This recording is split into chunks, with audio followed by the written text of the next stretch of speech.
Here are the horoscopes for the week of the 19th to the 25th of September 2022. So we've got a few aspects going on, almost on a daily basis this week, and we begin the week with the Sun opposite Neptune. And over the coming weeks we'll have Venus opposite Neptune and Mercury retrograde opposite Neptune as well. So here we're looking at 25 degrees Pisces for Neptune and the 25 degree Virgo point for the opposition. So Sun opposite Neptune. The Sun's light plunges into the deep waters of Pisces, which is ruled by Neptune, and this can have a quite surreal feeling, as if we're swimming underwater where light is refracted and sound is distorted. There's not a sense of gravity and heaviness, and boundaries can become very flexible. So it can be quite disconcerting, but also light is shone into the depths. So there's a revealing aspect to this yearly opposition. And it's a little bit antiseptic as well. It feels like the light of the sun comes in and heals something that might have been stagnant or lurking in the dark. So a nebulous, floaty, dreamy atmosphere permeates the next couple of weeks with those three oppositions. And we can become very sensitive to the collective field. Neptune is where we tune in, and Pisces is the all, the collective, the invisible fields that link us all together. So at this time our intuition can be very heightened, but we can also be very susceptible to picking up the vibrations that are in the general atmosphere. So it's quite a good practice, if you notice that your moods are shifting and changing, just to ask, is this me? And to stop and feel, are you picking up something that's of the group, of society? And do you know your own tone well enough to be able to hold that and recenter yourself? Pisces has difficulty with boundaries, not knowing where it ends and everything else begins, soaking up these frequencies like a sponge. But the Sun in Virgo has a hawk-like clarity and precision. So a great week to practice intuition, to see clearly, to pierce beyond the veil, and to know the difference between imagination and what we're genuinely picking up beyond the five physical senses. This could bring up past sadness, as Pisces can saturate and hold on to emotional baggage from the past. But with the Sun's energy here, that would go in and pierce it, rejuvenate it, cleanse it, and bring things up from the depths for that necessary cleansing. So I have a real strong feeling over the next few weeks and in the past few weeks that we are connected and clearing a lot of past life energies, and this is added to by the Mercury retrograde. So since the 10th of September we've had Mercury retrograde, and so far in the Libra aspect, bringing up all relationships, self and other, lower and higher, the human and the divine is really under the microscope. But by the 22nd, Mercury moves retrograde into Virgo. So again, we've got this clarity of Virgo, the perception, the hawkeye, the reality. And while Mercury retrograde is not known for mental clarity, it depends where we're applying our focus really. So while we're looking at past lives and this life healing, and while we're diving into the waters of Neptune to bring things up, then I feel Mercury retrograde in Virgo will give us the clarity if we focus our attention there, rather than expecting our rational, normal, daily, outside world to make lots of sense. We can actually harness this aspect and revise to see again what's really going on here. And as we're coming out of the relationship aspect with Libra and into Virgo, then a really good practice for this combination is to look again at the soul contract of relationships. So that's very much a reading that I'll be offering over the next couple of weeks.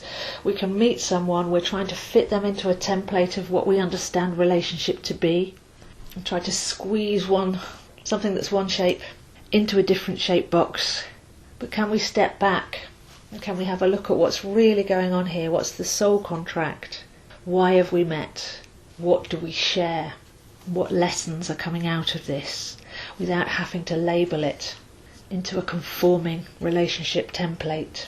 So this will go all the way through to the 2nd of October, and we can really rely on our intuition and what we're picking up when we calm the mind, and then apply our focus to have the revelations, to get the reality of the situation and to receive clarity.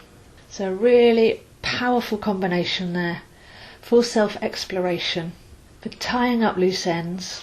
As we're taking off labels now, we're letting go of past baggage by seeing it in a different light, learning what we wanted to learn, viewing ourselves as multi-lifetime beings rather than just on a single life conveyor belt, comparing ourselves to others. So this is all going to feel very, very deep. Then on the 23rd, the sun moves into Libra and we're at the autumn equinox. And equinoxes are always a time to balance. We have 3 days where we're changing from one season to another. We're going from Virgo to Libra here, finding that balance, inner, outer, masculine, feminine, higher, lower, light and dark, and preparing ourselves to go into the winter months. So the call really will be inwards, to examine some of the parts of ourselves that we may have not had time to do over a busy summer and an external period. And with all these aspects lining up, this is looking like the perfect time for complete introspection and rebalancing.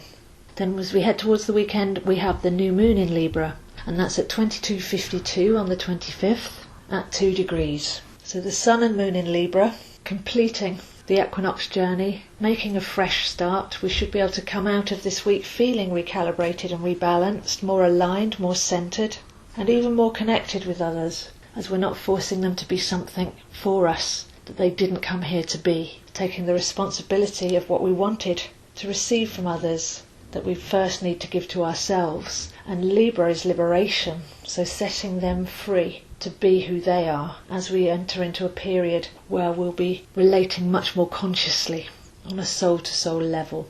With this new moon we have Venus opposite Neptune. So we start the week with the Sun opposite Neptune and end the week with Venus opposite Neptune. And here we can dive into the depths of what is love, what is connecting, what is relating. We can revalue with the retrograde the energy of our connections with others rather than what we want from them physically or psychologically. Maybe just dive into love as a state of being, and the more we become it and allow things to flow, then the more we'll be able to appreciate the unique essence of others and find a place where we naturally connect. What's the real connection?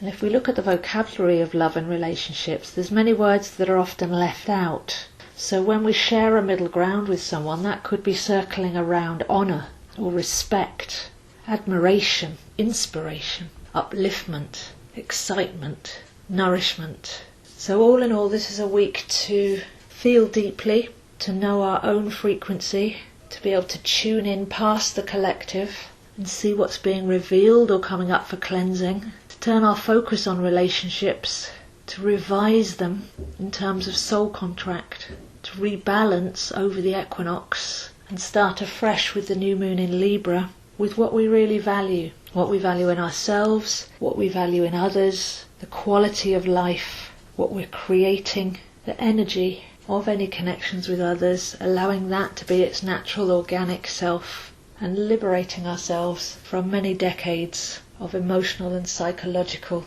imprisonment from basing our relationships on want and need, receiving something externally that we should be finding in ourselves, labelling ourselves and others, trying to fit them into society's patterns, and now have a sense of dance and flow, celebration of the combination of energies, creativity and soul connecting. So if you'd like to see where this is for you, I am available to look at your chart for a general reading, for a soul contract reading, if there's anything coming up that needs to be cleared, or for coaching, if you're holding on to any retention or this general air of confusion is leaving you feeling lost. And as we go into the winter, I also love teaching astrology, tarot, numerology, customised sessions with videos and notes from my course, where you can really turn your attention to learning something worthwhile over the winter months. So do contact me, zoehind7@gmail.com. Please like and share this video as it helps it get out to more people. And come find me on Instagram at zoehind7, Facebook at astrozo. And these videos are on zoeastro YouTube with other astrological videos to help you learn this for yourself. So those are the horoscopes this week, and I'll see you next week.